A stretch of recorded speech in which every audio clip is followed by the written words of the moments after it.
Hello, good evening, and welcome to Political Update. I'm your host, Christopher Devine, and today we have with us the second Democratic candidate running for Norfolk, Bristol, and Middlesex State Senate, Sara-Lynn Reynolds. Thank you for being here. Thank you for having me. Sure. So, first, tell us a little bit about yourself and your background.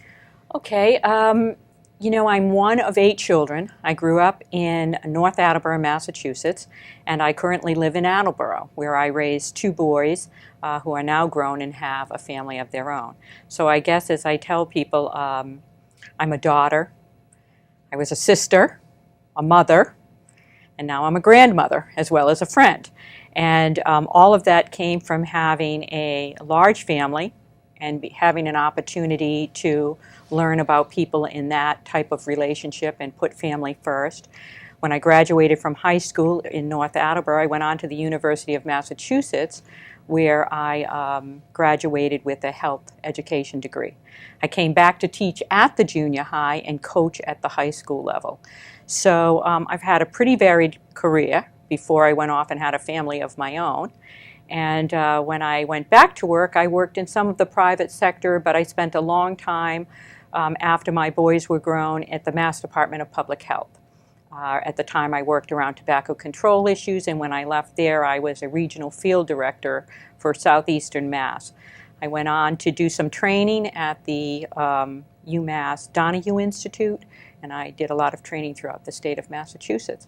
And that brings me to, after that was over, I became a city councilor, and that brings me to where I am today, and that's running for state senate. And why did you decide to run for state senate? I think a lot of people, including myself, have gotten fed up with some of the things that we see that are going on, not only locally, but statewide and nationally. And I thought, well, I have the time to actually put some time into doing, instead of just complaining and saying, well, we should do this or that I'm going to actually take an opportunity to try to make some changes and try to push some agendas forward. Great. So, we're going to be discussing 3 issues that you're going to be focusing on during this campaign. Those issues being the economy, education, and healthcare. So let's start off with the economy. What do you think are some ways we can do to improve the overall economy and the job market out there? I gave a lot of thought because I have friends that are in small business. And, I read a lot about what we were doing, and having been a city councilor, I know some of the things that we actually do for the small, or don't do for small business owners. So I have a thought that if we actually got back to what this country was developed upon, which was small business owners, and we actually made it more simplified for small businesses to create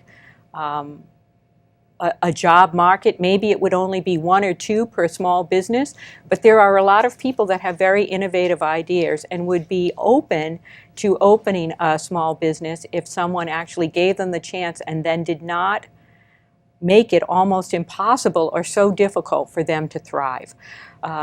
If we help the small business owner like we help the large corporations, it's no unknown that we give a lot of tax breaks to the large corporations in exchange for the facts that they are supposed to be employing more people or adding new jobs to the market.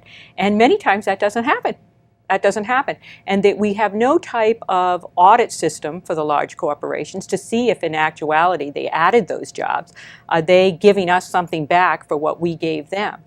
And we have so many small businesses failing because we do absolutely nothing for them that encourages them to grow. We make it difficult for them to grow. So I would be trying to promote financing for smaller businesses, or find ways to help them deal with health insurance costs. And I would, because of course they're going to get hit also with the wage if we add that to the whole problem around small business and the economy.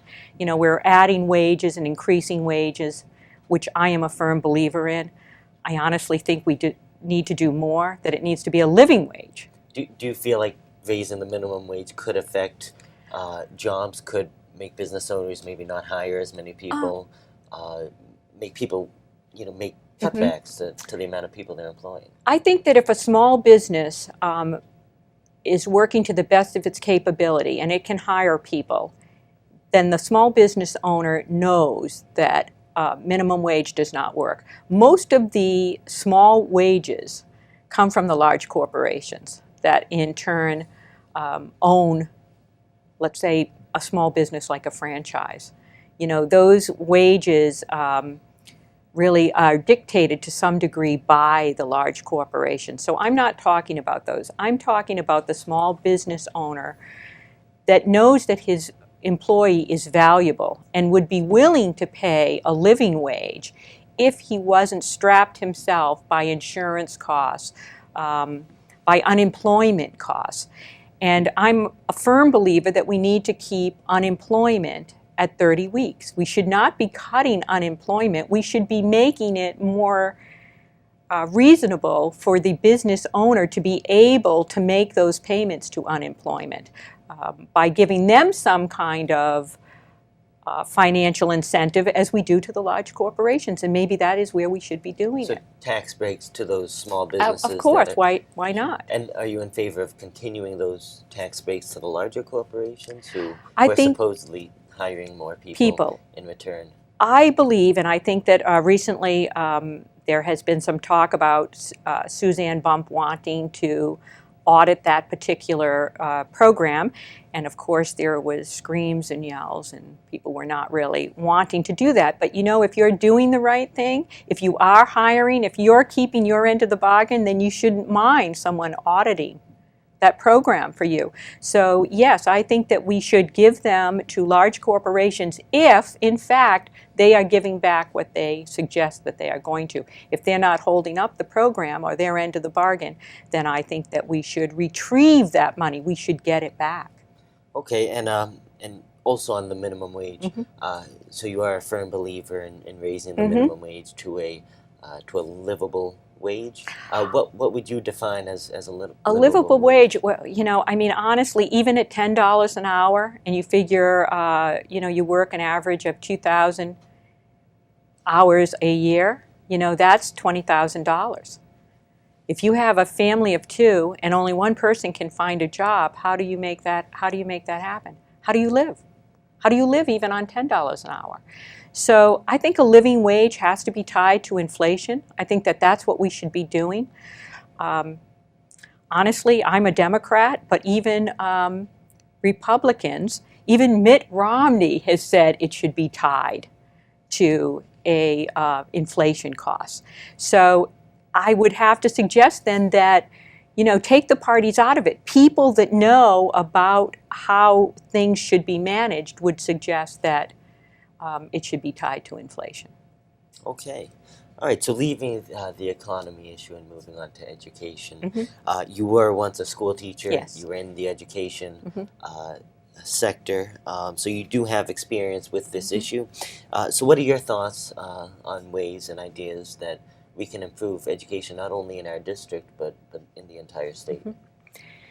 We mentioned this a little bit before the show started, and I talked about having been a school teacher myself, and my background was in health education, so I taught health and physical education at the junior high level, and I coached at the high school level. Even back then, during the time that I was a school teacher, and I have many friends that are still there, my biggest issue, or what I see as a strong issue, and that people are tired of, teachers and students alike, is the lack of innovation at the school system for the teachers. That no longer can you just go in and teach because you have a passion for something that you're teaching. You have to follow the MCAS testing rules, and now it's the Common Core rules, and testing. When we know that every student does not learn the same way, and every teacher does not teach the same way. So I would suggest that we need to open up our minds and allow teachers to do exactly what they have been saying they want to do, teach. We need to add that to what they're doing. So do you, first, for our viewers who may not know what the Common Core is, could you explain a little bit about that and why that might make teachers not as passionate about their jobs and not as eager to teach what they think the students need to learn? Well, I think that actually I believe that the MCAS testing might have been worse, do I dare say worse, than the Common Core. But the Common Core is basically similar. It's just a different method of teaching to the student and trying to make sure that the student is probably well-rounded in all core development. But I would argue that when we were younger, when my generation was younger, or even teachers that are still in there today, or young teachers that are coming out of college, that when they go into school to teach,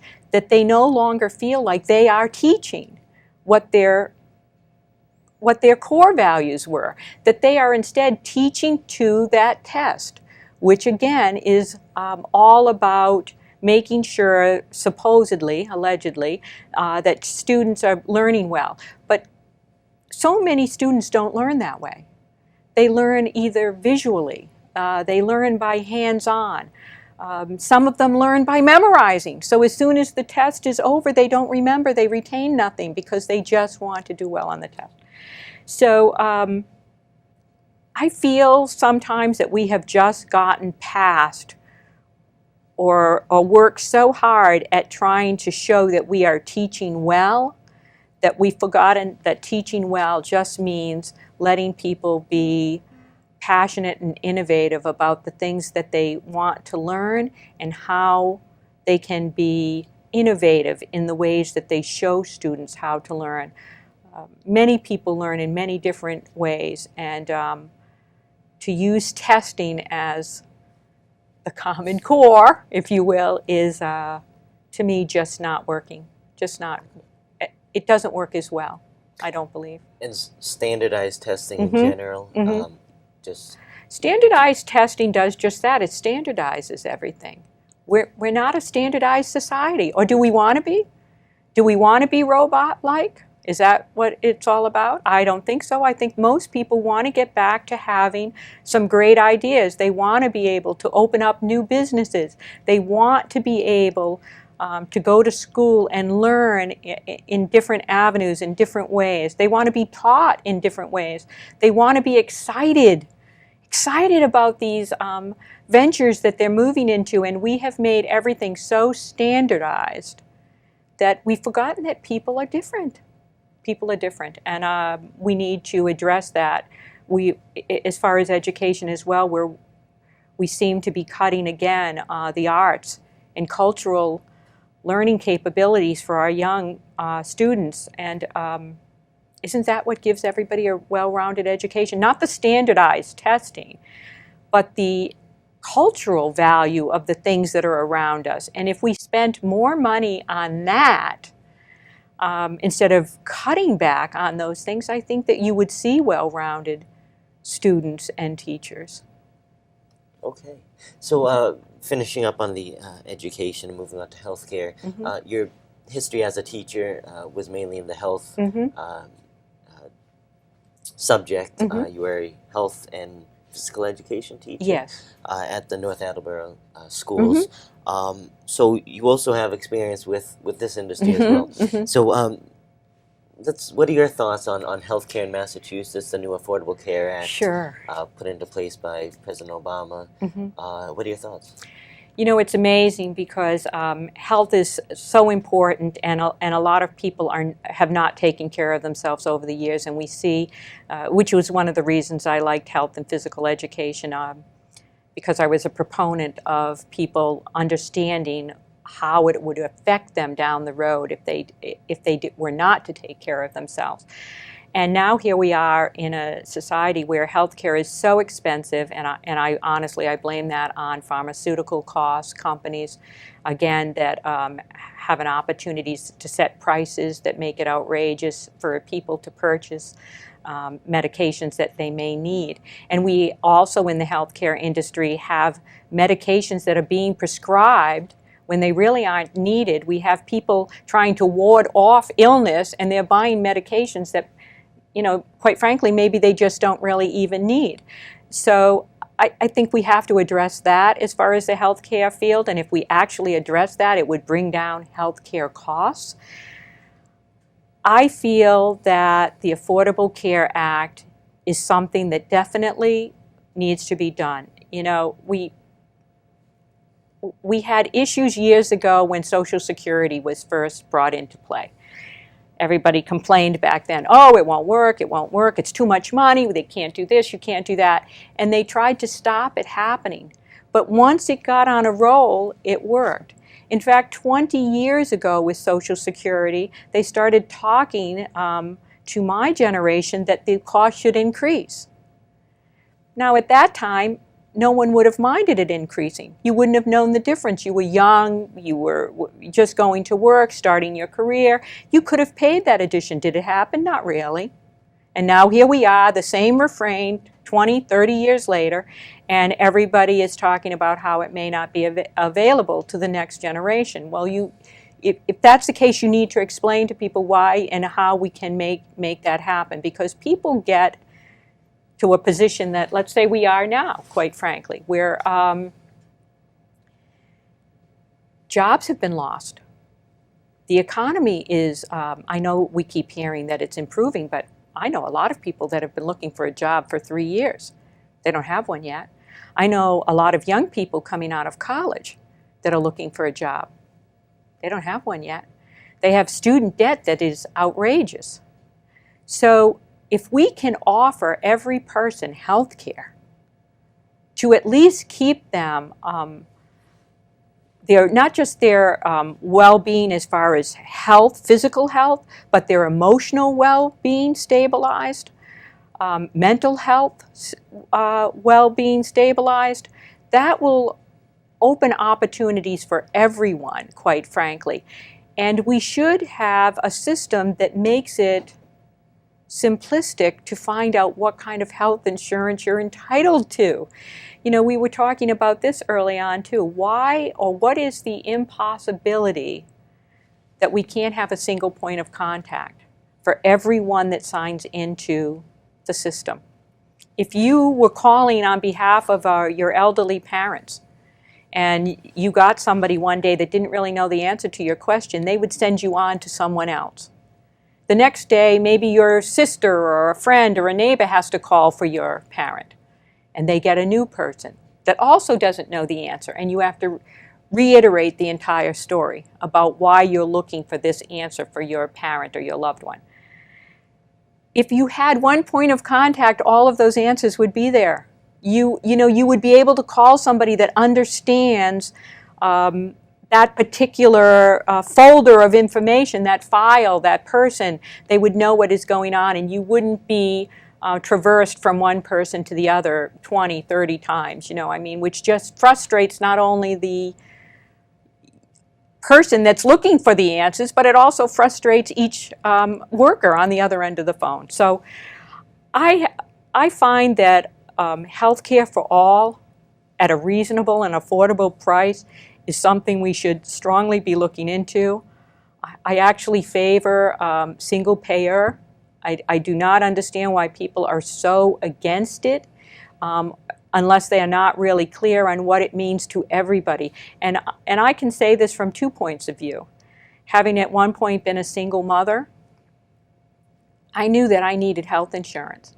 And without Massachusetts having the kind of health insurance it had, I would not have been able to afford it.